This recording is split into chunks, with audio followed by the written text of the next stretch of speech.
আল্লাহর ওলিদেরকে দিয়ে করা দরকার, তাই আমরা ওনাকে দিয়েছি, দোয়াটা নিয়ে করবো।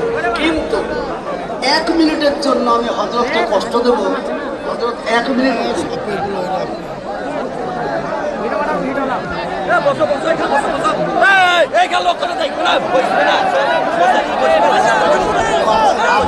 1 মিনিট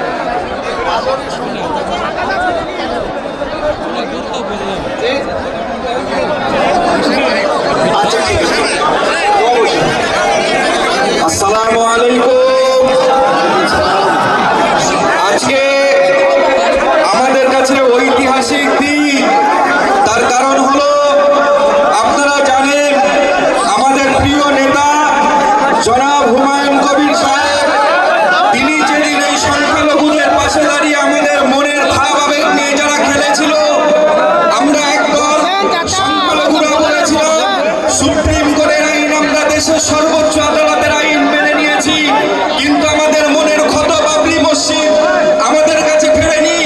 বাংলার বীর পুরুষ সেই মুর্শিদাবাদের বেটা হুমায়ুন কবির সাহেব আজকে গোটা বাংলা নয়, ভারত নয়, গোটা বিশ্বকে বুঝিয়ে দিয়েছে আমরা আমাদের সংস্কৃতিকে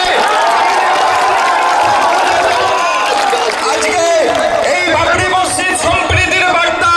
যারা মনে করছেন যে বাবরি মসজিদ নিয়ে আমরা শুধু মুসলিমদের ডেকেছি, না, সর্বধর্মের মানুষ আজকে আমাদের সঙ্গে এই মসজিদ সংস্কারের সঙ্গে দাঁড়িয়েছে। আমরা সকল দাদা, সকল দিদি, ভাই বোন যারা এসেছেন, আমাদের সংখ্যালঘু ভাই বোনেরা যারা এসেছেন, সকলকে আমরা আন্তরিক শুভেচ্ছা জানাই। আমাদের হুমায়ুন কবির সাহেবকে আল্লাহ পাক আরো উচ্চ মাকাম দান করুক। আর এই প্রচেষ্টাকে যারা ধ্বংস করতে ফ্যাসিবাদী যারা আছে, যদি মনে করেন যে এই বাবরি মসজিদ ধ্বংসের হুমকি দিয়ে ধ্বংস করবে আমাদের ঘরের যুবকেরা, তারা চুরি হয়ে বসে না। আগামী দিন আমরা ইনশাআল্লাহ সকল ধর্মের মানুষ একসাথে এই বাবরি মসজিদ থেকে এই ফ্যাসিবাদীদেরকে আমরা হাতগুলোকে ঘুরিয়ে দিয়ে আমাদের এই প্রকল্প বন্ধ করে আমরা বাড়িতে ফিরে যাবো ইনশাআল্লাহ। গ্রামে যত ওলামা এসছেন মাথায় রাখবেন, ওলামাদের ভিতরেও দ্বন্দ্ব করানোর চেষ্টা চলে। সারা জীবন এই আলেমদেরকে ভাঙিয়ে ভাঙিয়ে অর্থ দিয়ে ইংরেজরাও কিনে আমাদেরকে ধ্বংস করেছে। আজও আমাদের অল্প পয়সার বিনিময়ে ধ্বংস করার চেষ্টা করছে জাতিকে। একত্রিত হন, আমাদের আগামী দিন একসঙ্গে এই অধিকার, এই বঞ্চনার শিকার আর মানছি না, আমরা লড়াই করে বুঝে নেবো ইনশাআল্লাহ। দোয়া করবেন।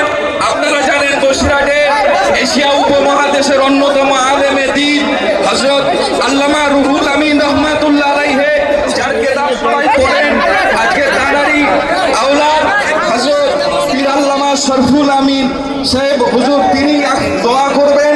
দোয়ার মাধ্যমে তারপরে আমরা ভিত্তি স্থাপনের জায়গায় পৌঁছবো। সকলে বসে যান, একটু তাকবীর দেন।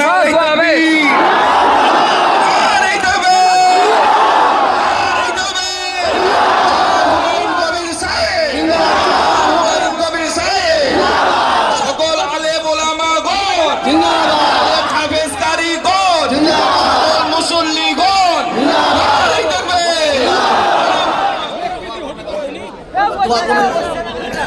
এবার দোয়া হচ্ছে। যে যেখানে বসে আছেন, দাঁড়িয়ে আছেন, সেখানে থেকে দোয়া করবেন।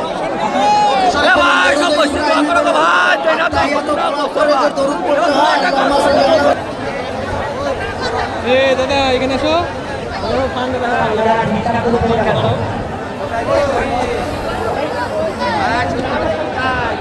এখানে এসে ফাঁকা আছে। ওই দাদা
একটা রাস্তাতে দেখি